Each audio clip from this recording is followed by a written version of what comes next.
وأحسن منك لم تر قط عيني وأجمل منك لم تلد النساء خلقت مبرأ من كل عيب خلقت مبرأ من كل عيب كأنك قد خلقت كما تشاء كتاب أنزلناه إليك مبارك ليدبروا آياته وليتذكر أولو الألباب. یہ کتاب برکت والی ہے جسے ہم نے آپ کی طرف نازل فرمایا ہے تاکہ دانش مند لوگ اس کی آیتوں میں غور و فکر کریں اور نصیحت حاصل کریں. اللہم صلی علی سیدنا محمد وعلی آل سیدنا محمد بعدد کل ذرۃ مئۃ الف الف مرۃ. سامعین و ناظرین کرام، السلام علیکم ورحمۃ اللہ وبرکاتہ. سامعین اکرام، سورہ سبا آیت نمبر 24 سے 26 تک آج کا سبق ہے. آج کا موضوع کیا ہم سب جرائم پیشہ لوگ ہیں؟ اس کے ساتھ سامعین اکرام آج کے سبق کا آغاز کرتے. سب سے پہلے گزشتہ سبق کا اعادہ ہوگا. قل ادعوا الذين زعمتم من دون الله لا يملكون مثقال ذرة في السماوات ولا في الأرض وما لهم فيهما من شرك وما له منهم من ظهير. فرما دیجئے تم انہیں بلا لو جنہیں تم اللہ کے سوا معبود سمجھتے ہو. وہ آسمانوں میں ذرہ بھر کے مالک نہیں ہیں اور نہ زمین میں، اور نہ ان کی دونوں زمین و آسمان میں کوئی شراکت ہے، اور نہ ان میں سے کوئی اللہ کا مددگار ہے. ولا تنفع الشفاعة عنده إلا لمن أذن له حتى إذا فزع عن قلوبهم قالوا ماذا قال ربكم قالوا الحق وهو العلي الكبير.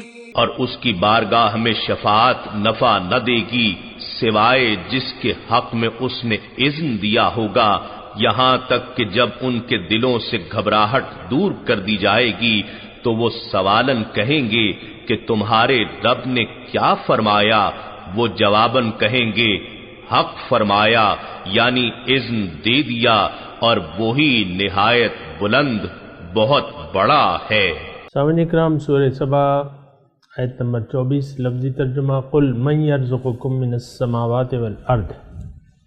آپ ان سے پوچھئے کہ تمہیں آسمانوں اور زمین میں تمہیں کون رزق دیتا ہے؟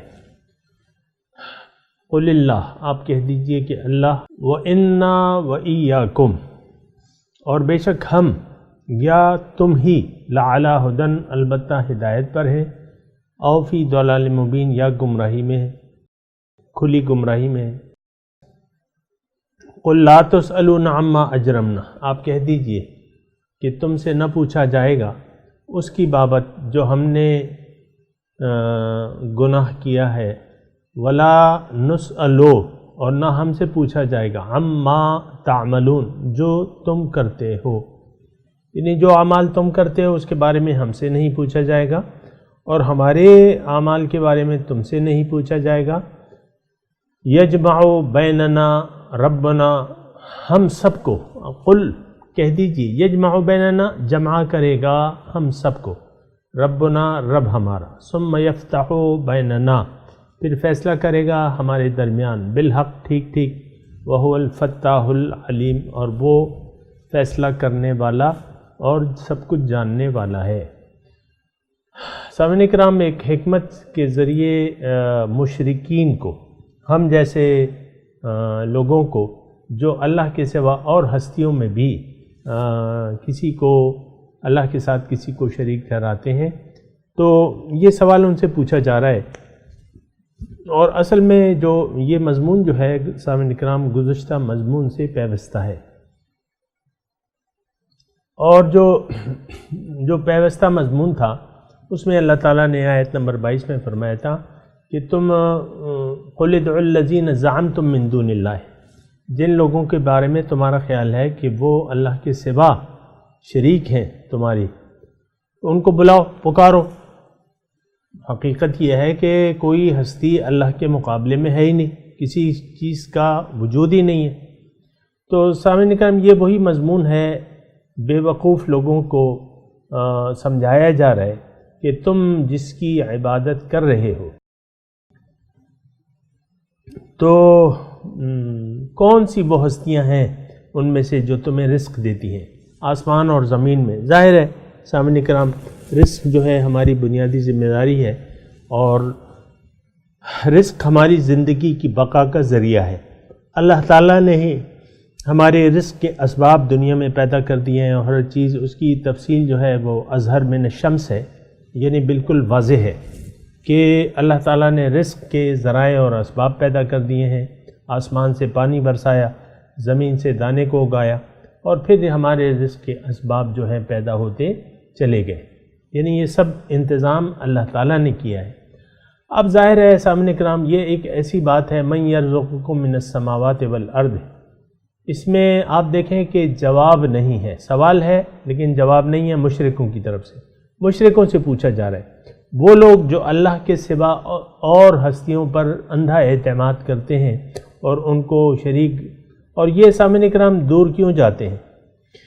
میں آپ کو کہہ رہا ہوں کہ آپ اپنی روزمرہ زندگی میں اس جو آیات ہیں اس کا عکس تلاش کریں، اپنے آپ سے سوال کریں۔ ہمارا یہ معاشرہ، بلکہ ہم خود، معاشرہ اجتماعی طور پہ اور ہم خود انفرادی طور پہ ایک سوال اپنے آپ سے کریں سمجھانے کے لیے کہ بھئی یہ کون سی ہستیاں جو ہیں، یعنی جن پہ ہم تکیہ کر رہے ہیں یا جن عہدوں پہ ہم بھروسہ کر رہے ہیں۔ سامعین کرام، میرا گزشتہ مضمون ذرا ذہن میں رکھیں، یعنی جن ہستیوں پہ ہم نے بھروسہ کیا ہوا ہے ان کو اللہ کے مقابلے میں لا کھڑا کیا ہے، اور اللہ کے مقابلے میں ان ہستیوں کو یاد رکھ کے اللہ کو بھلا دیا ہے۔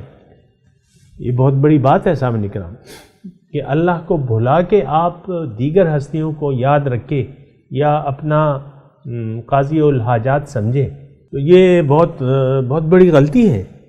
وہ ایک چھوٹا سا وہ شعر بھی ہے نا کہ خدا کو بھول گئے لوگ فکر روزی میں، رازق کا خیال، رزق کا خیال ہے اور رازق کا خیال نہیں۔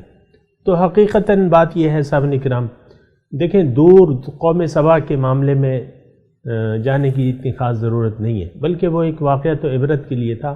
اب ٹھیک ہے، یہ وہاں کے لوکل حالات کے مناسب ان سے سوال و جواب ہو رہے ہیں، لیکن ہم نے یہ بھی تو دیکھنا ہے نا کہ آیا یہ کیفیات ہم پہ طاری ہے کہ نہیں ہے، غیر اللہ پہ اعتماد اور اس پہ بھروسہ۔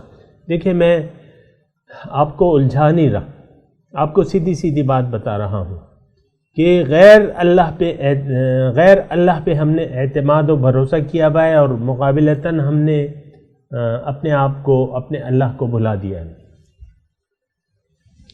اور ہمیں اگر آپ دیکھیں نا تو ہمیں اللہ تعالیٰ اپنی توحید کی طرف متوجہ کر رہا ہے کہ تم مجھ پہ بھروسہ کرو، وعلی اللہ فتوکلوا ان کنتم مؤمنین۔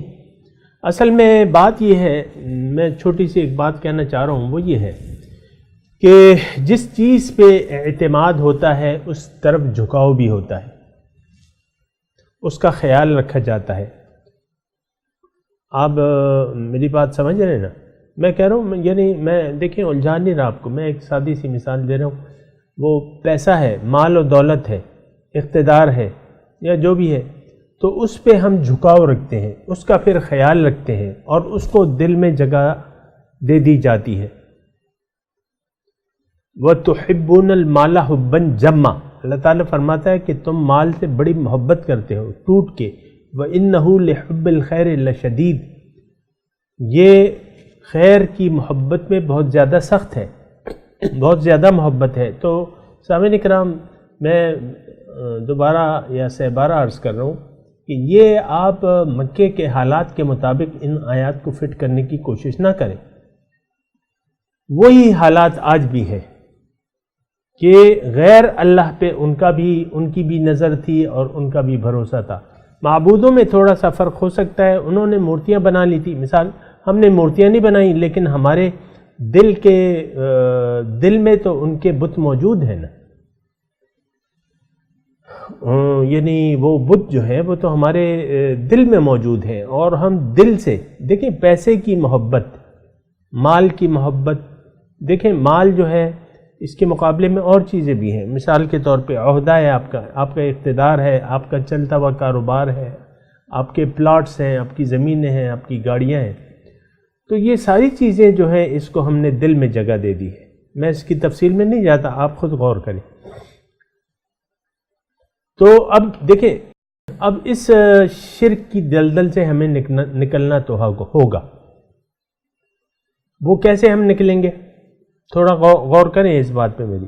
اس شرک کی دلدل سے ہم نے نکلنا ہوگا، اس وقت ہم نکل سکیں گے جب ہم اس کی اپنے شرک کی حقیقت پر غور و فکر کریں گے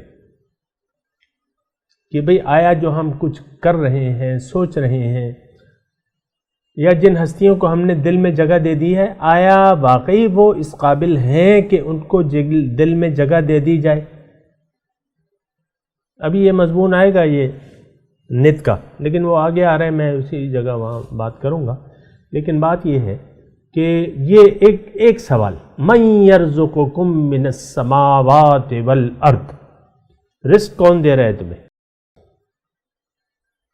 اب یہاں جواب نہیں ہے، یعنی جو شرک میں مبتلا ہیں وہ جواب نہیں دے رہے۔ حقیقت میں بات یہ ہے، اللہ تعالیٰ خود ہی فرما رہے ہیں قل اللہ، قل اللہ، آپ کہہ دیجیے کہ اللہ ہی ہے۔ اب جب اللہ تعالیٰ ہی ہمارے رزق کا بندوبست کر رہا ہے، سامعین کرام، وما من دابۃ فی الارض الا علی اللہ رزقها ویعلم مستقرها ومستودعها کل فی کتاب مبین، 12ویں پارے کی ابتدائی آیت میں نے پڑھی آپ کو، کہ زمین پہ کوئی ایسا جاندار نہیں ہے لیکن اس کا رزق جو ہے وہ اللہ کے ذمے ہے، الا علی اللہ رزقها، اللہ کے ذمے ہے۔ تو یہ بات جو ہے اظہر من الشمس ہے سامعین کرام، واقعی یہ بات ہے کہ اللہ ہی ہے۔ دیکھیں جو فی ظلمات ثلاث، 3 پردوں میں اللہ تعالیٰ نے ہمیں رزق دیا ہے۔ آپ دیکھ لیں نا، یہ یعنی ماں کے پیٹ میں 9 مہینے تک ہمارے رزق کا انتظام کس نے کیا ہے؟ آپ بتائیں مجھے۔ ظاہر ہے کہ اللہ تعالیٰ نے، وہ سارا، اب بھی اللہ تعالیٰ ہمارے رزق کا ذمہ دار ہے اور ہمارا رزق لکھ دیا گیا ہے۔ وہ ایک عربی کا ایک شعر بھی ہے نا کہ نصیبک یصیبک ولو کان تحت الجبلین، اور ما لا یصیبک وما لا نصیبک لا یصیبک ولو کان تحت الشفتین، کہ تمہارا جو نصیب ہے، عربی کا ایک مقولہ ہے کہ جو تمہارا نصیب ہے وہ تمہیں ملے گا اگرچہ 2 پہاڑوں کے نیچے کیوں نہ ہو چھپا ہوا، لیکن جو تمہارے نصیب میں ہے، وہ نصیب میں نہیں ہے، وہ تمہیں نہیں ملے گا اگرچہ وہ تمہارے 2 ہونٹوں کے درمیان کیوں نہ ہو۔ تو بہرحال دیکھیں یہ دلائل یہ ہمارے لیے ہے۔ ہم نے تو اللہ سے ایک تعلق توڑ لیا ہے نا سامنے، ہم نے اللہ کو بھلا دیا ہے۔ یہ ایک بات جو ہے یہ آپ کے ذہن میں آ رہی ہے کہ نہیں آ رہی؟ افسوس یہ ہے کہ ایسی باتیں ہماری سمجھ سے بالا تر ہیں، جو کچھ میں کہہ رہا ہوں نا یہ وہ سر سے اوپر گزر جاتی ہیں۔ بات یہ ہے کہ ہم بہت دور کی گمراہی میں پڑے ہوئے، ضلال بعید۔ بہرحال یہاں بھی ضلال مبین کا تذکرہ ہے سامنے کرام۔ اتفاق سے میں نے جو آیت آپ کو سنائی ہے قرآن کی دوسری جگہ سے، وہ یہاں او فی ضلال مبین، یعنی جو لوگ دیکھیں قل اللہ وَإِنَّا وَإِيَّاكُمْ لَعَلَىٰ هُدًى أَوْ فِي ضَلَالٍ مُبِينٍ، میں یا تم دونوں میں سے کوئی ایک فریق جو ہے وہ ہدایت پہ ہے اور ایک جو ہے واضح گمراہی میں۔ اب یہ ایک تبلیغ کا طریقہ ہے کہ انسان جو ہے اگر آپ کو اس کو کھلے طور پہ مورد الزام ٹھہرائیں تو اکثر اوقات وہ اپنے جرم کا انکار کر دیتا ہے یا اس کے لیے پھر مزید وہ اس پہ ڈٹ جاتا ہے۔ تو دیکھیں ہدایت پہ تو دو مختلف نظریات جو ہے وہ یکساں تو نہیں ہو سکتے، اس کے نتائج تو یکساں نہیں ہو سکتے۔ تو اب یہ ہے نا کہ ایک وہ شخص ہے کہ جو اللہ کو رازق سمجھ کے اسی کی طرف متوجہ ہو کے اسی کو منزل بنا کے اس کے راستے پر چل رہا ہے، اور یہ مضمون جو ہے سامعین کرام سورہ ملک میں قل ارأی وہ ہے نا کہ افمن کان مکبن، وہ ایسی آیت ہے نا مکبن علی وجہ اہدی ام من یمشی سویا علی صراط مستقیم، او کما قال، کہ بھئی ایک شخص جو ہے وہ اوندے منہ چل رہا ہے اور ایک جو ہے سیدھے منہ چل رہا ہے، تو یہ دونوں تو برابر نہیں ہو سکتے۔ اب یہاں اس آیت میں آیت نمبر 24 سورہ سبا میں یہ ہے کہ ایک وہ یعنی دو فریق بن گئے، ایک فریق جو ہے ظاہر ہے کہ ہم میں دو فریق ہیں سامنے نکلا، یہ بات ذرا تھوڑی سی نوٹ کر لیں کہ فریق ہدا و فریق حق علیہ الضلالہ، یہاں دلالت کا بھی مضمون ہو رہا ہے۔ ایک تو ہدایت پہ ہے، دنیا میں اللہ تعالیٰ نے جن لوگوں کو پیدا کیا ہے اس میں سے ایک فریق تو ہدایت پہ ہے اور ایک گمراہی پہ ہے۔ ظاہر ہے یا انسان حق کا ساتھ دے گا یا باطل کا ساتھ دے گا، یا حق نظریے کو اپنائے گا یا باطل نظریات کو اپنائے گا، اس کے مابین تو کوئی دوسری جگہ نہیں ہے نا سامنے کرام، یا پھر شک اور شک میں مبتلا ہو جائے گا۔ تو اس میں اب یہ ہے مضمون سامنے کرام کہ اس میں ایک تو سوال ہے مشرکوں سے کہ بھئی تم دیکھو اور بتاؤ مجھے من یرزقکم من السماوات والارض، آسمانوں اور زمین میں تمہیں رزق کون بہم پہنچا رہا ہے؟ اب ظاہر ہے کہ اللہ، اس کا تو ایک ہی جواب ہے۔ مشرکین بھی اس بات کے قائل تھے، اگرچہ ان کا جواب یہاں نقل نہیں ہے لیکن دوسری جگہ ہے من خلق السماوات والارض لیقولن اللہ، اور یہ ساری باتیں وہ مانتے تھے سامنے کرام کہ اللہ ہی ہمیں ہمارا پیدا کردہ ہے، یعنی ہمیں پیدا کرنے والا ہے، ہمیں رزق دینے والا ہے، یہ باتیں وہ مانتے تھے۔ لیکن چھوٹے بڑے کی پھر یہ بڑا معبود ہے اور یہ چھوٹے معبود ہے، یہ مطلب ان کا ایک طریقہ کار تھا۔ آج تو ہماری کیفیت جو ہے وہ ذرا مختلف ہے، مشرکوں سے تھوڑا سا ہم روش میں ہم نے تو سارا درجہ جو ہے وہ ظاہر کو دے دیا ہے، ظاہر کو دے دیا ہے کہ ظاہر ہی ہے، ہائے پیسہ، ہائے دنیا اور ہائے دنیا، ہائے عہدہ، ہائے اقتدار، بس ہائے بچے، ہائے بیوی، ہائے شوہر اور ہائے مکان اور ہائے گاڑیاں، یہ ہائے ہم نے ہاہاکار جو ہے ہم نے مچا رکھی ہے۔ اس کے بارے میں ذرا سوچنے کی ضرورت ہے۔ بہرحال یہ دونوں فریق برابر نہیں ہیں، اس آیت میں مضمون یہ ہے کہ یہ دونوں فریق برابر نہیں ہیں، ایک ان میں سے ضرور ہدایت پہ ہے اور ایک واضح گمراہی پہ ہے۔ وَإِنَّا وَإِيَّاكُمْ، میں یا تم، لَعَلَىٰ هُدًى، یا گمراہی پر ہے، ان میں سے ایک فریق ہدایت پہ ہے، او فی ضلال، اور دوسرا جو ہے وہ واضح گمراہی پہ ہے۔ اب دوسری بات آیت میں کہی جا رہی ہے لا تسألون عما اجرمنا، اے مخالف فریق، اے جنہوں نے اللہ کے ماں سوا اور معبود بنا رکھے ہیں یا اللہ تعالیٰ کو بھلا دیا ہے، اب تم جو اعمال کر رہے ہو ہم نے تو حق تمہارے پاس پہنچا دیا، اب تم اس پر یقین نہیں کر پا رہے، نمبر ایک، اور اس راستے کو مسترد کر رہے ہو جس کی طرف ہم تمہیں دعوت دے رہے ہیں۔ اب یہ تو اللہ تعالیٰ کو بھول کے زندگی گزارنا یہ ایک بہت بڑا جرم ہے سامعین کرام۔ یہاں اجرمنا کا الفاظ ہے، یعنی جو ہم جرم کر رہے ہیں. اور بات یہ ہے کہ یہ دونوں فریقوں میں سے ایک فریق جو ہے مجرم ہے.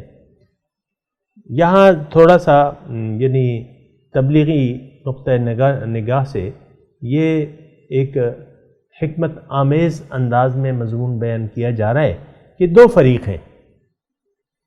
ایک فریق تو ہدایت پہ ہے اور ایک فریق پہ گمراہی واضح ہو گئی ہے. اب وہ یا تم ہو یا ہم ہیں. تم تو ہمارے سوال کا جواب نہیں دے رہے، جیسے کہ اس میں واضح ہے سامعین کرام آیت نمبر 24 میں کہ قُلْ مَنْ يَرْزُقُكُم مِّنَ السَّمَاوَاتِ وَالْأَرْضِ. اب اس میں جواب نہیں ہے، سوال تو ہے جواب نہیں. اب جواب نہیں دے رہے، ان سے جواب کوئی بن ہی نہیں پا رہا. جو مشرک ہیں ان سے کوئی جواب بن ہی نہیں پا رہا. تو اب یہ ان کو کہا جا رہا ہے حکمت کے انداز میں کہ دیکھو ہم دونوں میں سے ایک فریق ہدایت پہ، باقی اگر جو فریق دو نظریے ہیں، دو عقیدے ہیں اور ان پہ دو مختلف قسم کے اعمال ظہور پذیر ہو رہے ہیں. یہ بات ذرا نوٹ کر لیں سامعین کرام کہ عقیدے سے عقیدہ اور نظریہ، اس سے اعمال ظہور پذیر ہوتے ہیں. سب سے پہلے بات ہوتی ہے عقیدے کی. جب عقیدہ اگر غلط ہے تو غلط اعمال اس سے ظہور پذیر ہوں گے. یعنی ایک دیکھیں یہ بات اتنی مشکل نہیں ہے، میں آپ کو تھوڑی سی آسانی اور کر دیتا ہوں. اس میں آپ نے زندگی کے متعلق ایک غلط نظریہ بنا لیا اور اس میں ما سوی اللہ سے بھی آپ نے اپنا رشتہ ہائے حیات جوڑ لیا، بتوں سے امیدیں قائم کر لی، مال سے، دولت سے، اولاد سے، ان ساری چیزوں سے آپ ان کو آپ نے دل میں جگہ دے دی. اب ان سے صحیح اعمال ظہور پذیر نہیں ہو سکتے. یعنی آپ نے ایک ظاہری نظریہ بنا لیا ظاہر کے متعلق اور اس پہ آپ دھوکہ کھا گئے یا کھا گئیں، تو پھر یہ ہے کہ اس سے اچھے اعمال ظہور پذیر نہیں ہوں گے، نیک اعمال ظہور پذیر نہیں ہوں گے. ان سے تمام جو اعمال کی عمارت بنے گی وہ غلط ہوگی اور وہ ٹیڑھی ہوگی. وہ کہتے ہیں نا کہ خشت اول چوں نہد معمار کج، جو پہلی اینٹ معمار نے ڈالی ہے وہ اگر ٹیڑھی ہے تو پھر آسمان تک جو تم عمارت اس پہ چڑھاؤ گے وہ ٹیڑھی ہوگی. اچھا، تو جب ٹیڑھی ہوگی اب ظاہر ہے کہ غلط عقیدے، غلط نظریے کے مطابق جو زندگی میں جو زندگی گزاری جائے گی اس کے اعمال بھی غلط ہوں گے. اور ایک بات نوٹ کر لیں سامعین کرام، اللہ تعالیٰ سب سے پہلے عقیدے کے بارے میں ہمیں بتاتا ہے کہ تم ایک صحیح عقیدہ بنا لو. ایمان اور عمل صالح، پہلے عقیدے کی بات ہے، پہلے نظریے کی بات. اللہ تعالیٰ فرماتے ہیں الا الذین آمنوا وعملوا الصالحات. اگر ایمان اور عقیدہ نظریہ ہمارا زندگی کا صحیح ہے تو اس سے اعمال صالحہ ظہور پذیر ہوں گے، اگر غلط ہے تو اس سے غلط اعمال ظہور پذیر ہوں گے. اب بات یہ ہے، میں اپنے مضمون کی طرف آتا ہوں.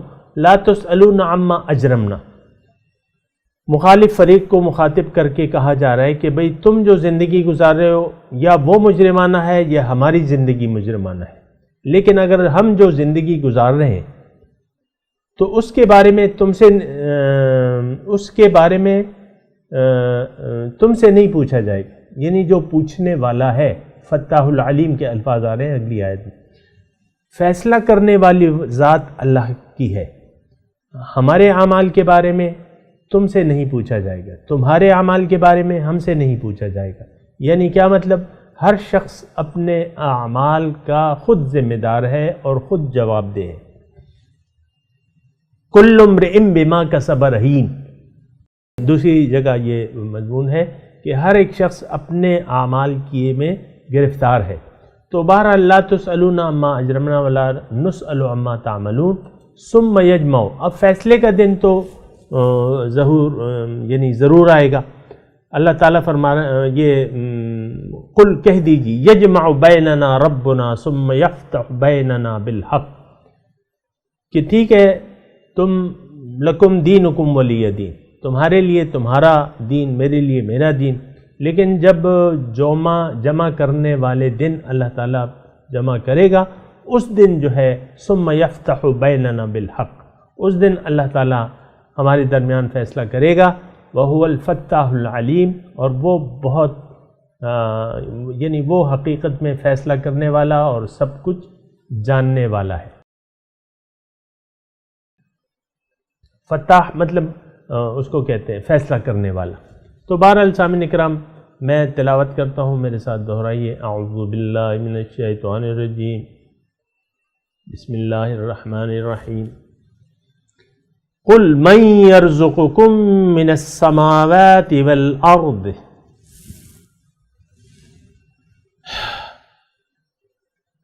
قل اللہ وإنا وإیاکم لعلی ھدی او فی ضلال مبین قل لا تسألون عما اجرمنا ولا نسأل عما تعملون قل یجمع بیننا ربنا ثم یفتح بیننا بالحق وہو الفتاح العلیم۔ سامعین اکرام، اب ترجمہ سنا دیں۔ قل من یرزقکم من السماوات والارض،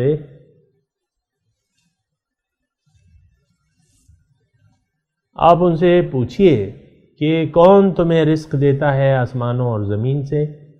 قل اللہ، آپ کہہ دیجئے کہ اللہ، وَإِنَّا وَإِيَّاكُمْ لَعَلَىٰ هُدًى أَوْ فِي ضَلَالٍ مُبِينٍ،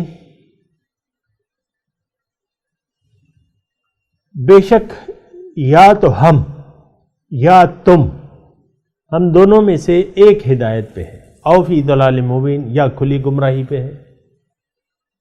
قل لا تسألون عما اجرمنا، ہماری گناہوں کے بارے میں تم سے نہیں پوچھا جائے گا، ولا نسأل عما تعملون، اور نہ ہم سے پوچھا جائے گا اس کی بابت جو تم کرتے تھے۔ قل یجمع بیننا ربنا ثم یفتح بیننا بالحق، آپ کہہ دیجئے کہ ہم سب کو ہمارا رب جمع کرے گا، پھر فیصلہ کرے گا ہمارے درمیان ٹھیک ٹھیک، وہو الفتاح العلیم، اور وہ فیصلہ کرنے والا اور بہت جاننے والا ہے۔ اب ان آیات کی تلاوت اور ترجمہ۔ قل من يرزقكم من السماوات والأرض قل الله وإنا أو